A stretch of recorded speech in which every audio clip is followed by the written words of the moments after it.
Tropa, scooter kid ulit. Tignan mo tong front fender natin, oh. Napaka-gorgeous. Ang ganda, tropa, oh. Lupit ng effect. Gusto mo bang malaman kung paano ko ginawa yan at kung ano-anong kulay ng samurai paint ang ginamit natin dyan? At syempre, kung anong technique? Pues, tropa, ituturo ko sa'yo. Panoorin mo buong video para magkaroon ka ng idea ng magaya mo sa mga DIY projects mo. Let's go! Ito yung front fender natin ng Click i125. Tapos ko nang applyan ng primer. Ang ginamit natin dyan, Surfacer UCH210. Ngayon, tropa, nagbubuga ako ng white. Ang code natin, white 2102. At syempre, pinatuyo natin mabuti yung white natin. Ngayon, tropa, gagamit tayo dito ng laundry net. Babalutan natin to ng laundry net. So, ganito lang ginawa ko. Itinape ko lang yung mga dulo ng laundry net dito sa likod ng front fender natin.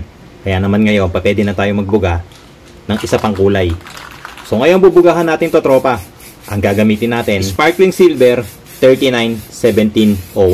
So ang technique ng pagbuga dito, tropa, dapat pantay na pantay. Dapat wala kayong mamimiss na part.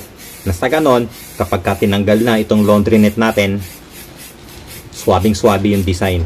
So ibig sabihin, lahat dapat mapasadahan nyo. Pinatuyo natin mabuti yung Sparkling Silver natin, tropa. Kaya ngayon, pwede na tayong magtanggal nitong laundry net natin. So, isa-isahin natin baklasin yung tape. Sa ganon, makita na natin yung design na ginawa natin. So, dapat, tropa, no, bago magbaklas nitong laundry net, dapat tuyong-tuyo yung pintura mo. At eto na itsura niyan, tropa. So, ito yung tinatawag natin na laundry net technique. So, tignan mo, tropa. Pantay yung kulay. Ang ganda ng effect ng laundry net na inilagay natin. So, kung gusto mong ganito lang, pwede na yan, tropa. Ita-top coat clear muna. Pero etong project natin, lalagyan natin to ng arte.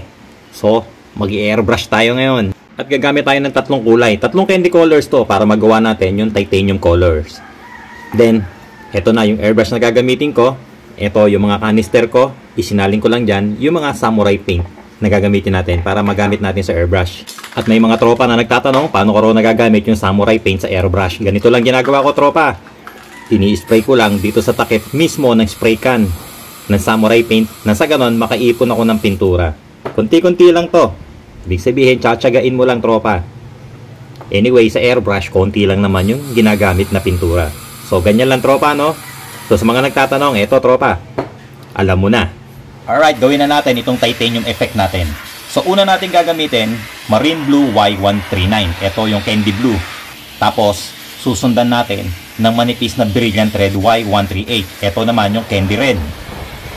At ang pangatlo, para lumutang, yung ginagawa nating titanium effect, Candy Yellow naman. Ito, yung Y016. So, ito talaga yung magdadala. And then, gagamit din tayo ng mga vinyl cutout stickers para makompleto na itong Gundam design natin na titanium effect. So, ganito rin yung gagawin natin dito sa design natin ng mga Gundam natin, ano? Gagawin din nating titanium yung kulay. So, ayan, nakita nyo, yung logo, yung Gundam head, ganyan na magiging kulay niyan. So, natapos na natin yung lahat ng mga cutout stickers natin. Nagawa na natin siyang titanium effect yung kulay. At ngayon, magbubuga na tayo ng top coat. Gamit natin Clear 1128. Pwede ka rin gumamit ng K1K Clear, tropa. Nasa sa'yo yan. Or 2K01, pwede din. Alright, tropa, tapos na tayo.